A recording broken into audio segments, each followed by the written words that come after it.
नमस्कार दोस्तों, कैसे हैं आप। तो आज की इस वीडियो में हम डिस्कस करेंगे डिपॉजिटरी रिसीट के बारे में और समझेंगे अमेरिकन डिपॉजिटरी रिसीट और ग्लोबल डिपॉजिटरी रिसीट के बीच में क्या डिफरेंस है। तो चलिए दोस्तों शुरू करते हैं आज की ये वीडियो। तो चलिए समझते हैं पहले कि what is a depository receipt. Depository receipt होती क्या है। दोस्तों डिपॉजिटरी रिसीट को हम डीआर के नाम से भी जानते हैं। दोस्तों डिपॉजिटरी रिसीट जो है एक ऐसा नेगोशिएबल इंस्ट्रूमेंट है जो किसी लोकल कंपनी के शेयर को फॉरेन कंट्री के स्टॉक एक्सचेंज पे लिस्ट करता है। फॉर एग्जांपल रिलायंस इंडस्ट्री को अपना शेयर न्यूयॉर्क स्टॉक एक्सचेंज में या अमेरिकन स्टॉक एक्सचेंज पे लिस्ट करना हो तो वो डिपॉजिटरी रिसीट यानी कि डीआर की मदद से ये काम कर सकते हैं।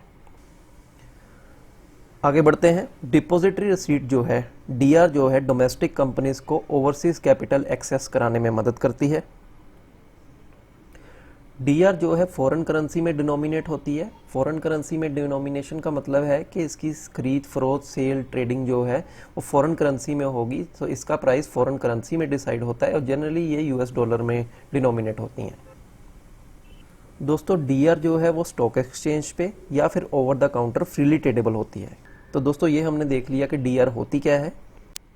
तो चलिए अब देखते हैं डिपॉजिटरी रिसीट एक डीआर इशू कैसे होती है और लिस्ट कैसे होती है। तो दोस्तों मान लीजिए एक एग्जांपल कि रिलायंस इंडस्ट्री जिसके मालिक मुकेश अंबानी हैं, उनको 100 करोड़ कैपिटल की ज़रूरत है अपने बिजनेस को एक्सपेंड करने के लिए और मुकेश भाई चाहते हैं कि वो अमेरिकन इन्वेस्टर से अपना पैसा लेके आएँ। इधर हमारे अमेरिकन इन्वेस्टर हैं बिल गेट्स जी।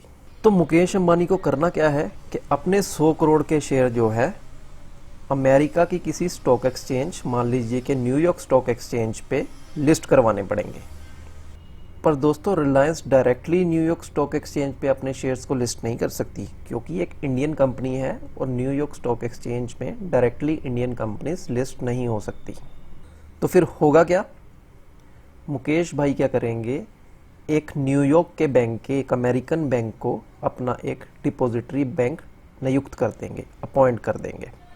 मान लीजिए ये अमेरिकन बैंक है बैंक ऑफ न्यूयॉर्क, पर बैंक ऑफ न्यूयॉर्क क्योंकि एक अमेरिकन बैंक है ये भी डायरेक्टली जो इंडियन शेयर्स का डिपॉजिटरी नहीं बन सकता, डायरेक्टली इंडियन शेयर्स को ये अपने पास डिपॉजिट नहीं कर सकता। इस प्रोसेस में जो रिलायंस है जो डोमेस्टिक इंडियन कंपनी है इसको हम बोलेंगे इशूअर कंपनी।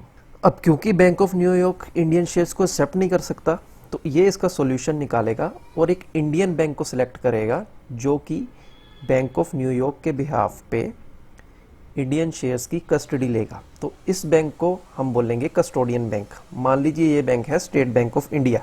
तो अब क्या होगा, रिलायंस अपने 100 करोड़ के इंडियन शेयर्स को जो कि इंडियन स्टॉक एक्सचेंज पे लिस्ट होंगे उनको देगा स्टेट बैंक ऑफ इंडिया के पास। अब स्टेट बैंक जो कि कस्टोडियन बैंक है इसके पास जैसे ही शेयर की डिलीवरी आएगी ये बैंक ऑफ न्यूयॉर्क को कंफर्म कर देगा कि भाइयों मेरे पास तो आ गया है रिलायंस का शेयर, अब आप अपना डीआर इशू करने का प्रोसेस चालू कीजिए। जैसे ही बीएनवाई के पास कंफर्मेशन आएगी ये डीआर प्रिपेयर करेगा और डीआर को इशू करके न्यूयॉर्क स्टॉक एक्सचेंज पे लिस्ट कर देगा।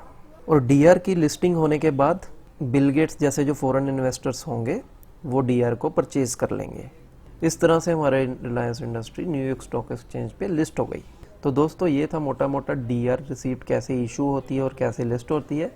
इस पूरे प्रोसेस में दोस्तों और भी बहुत सारे एक्टर्स इन्वॉल्व होते हैं जैसे कि मर्चेंट बैंकर्स, ब्रोकर्स, बट हमने उसे पूरी पिक्चर में नहीं लेके आई। ये हमने आपको मोटा मोटा एक कॉन्सेप्ट बताया है कि कैसे डीआर रिसीट इशू होती है।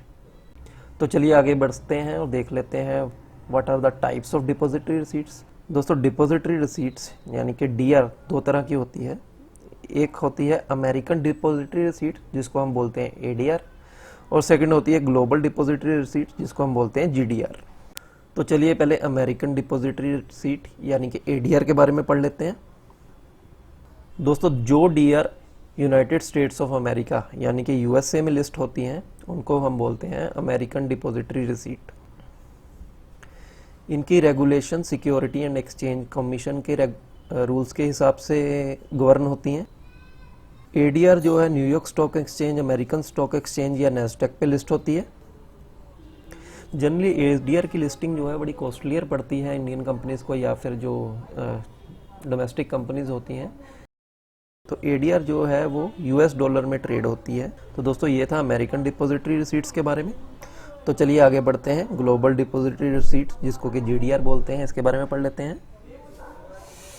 दोस्तों जो DR US में इशू होती है उसे हम बोलते हैं ADR। तो जो DR नॉन US कंट्री यानी कि US को छोड़ के दूसरी कंट्रीज में लिस्ट होंगी उनको हम बोलेंगे GDR। और जनरली GDR जो है यूरोपियन कंट्रीज में लिस्ट होती है। इनके रूल्स, जिस भी कंट्री में GDR इशू होगी उस कंट्री का जो नेशन का कैपिटल मार्केट का रेगुलेटर होगा उसके रूल्स गवर्न होंगे GDR की इशुएंस में। जनरली ये लंदन स्टॉक एक्सचेंज या यूरोनेक्स्ट में लिस्ट होती हैं। GDR जो है या तो US डॉलर में ट्रेड हो सकती है और या जनरली ये यूरो में ट्रेड होती हैं। तो दोस्तों ये था GDR के बारे में। तो चलिए अब देख लेते हैं कि DR के एडवांटेजेस क्या होते हैं। DR एक बड़ा ईजियर टूल है डोमेस्टिक कंपनीज के लिए फॉरेन कैपिटल को एक्सेस करने का। DR जो है डोमेस्टिक कंपनीज को ग्लोबल विजिबिलिटी देता है। DR जो है कंपनीज का लोकल मार्केट में भी रेपुटेशन बढ़ाता है और फॉरेन इन्वेस्टर्स के लिए भी एक ईजियर ऑप्शन है कि वो डोमेस्टिक और लोकल कंपनीज में इजीली इन्वेस्ट कर सकते हैं। तो दोस्तों ये हमने पढ़ लिया DR, ADR और GDR के बारे में। अगर आपको हमारी ये वीडियो अच्छी लगी हो तो नीचे दिए गए लाइक बटन को ज़रूर क्लिक कीजिएगा। दिए गए कमेंट बॉक्स में कमेंट करके हमें ज़रूर मोटिवेट कीजिएगा और हमारे चैनल को सब्सक्राइब करना ना भूलें। Thank you.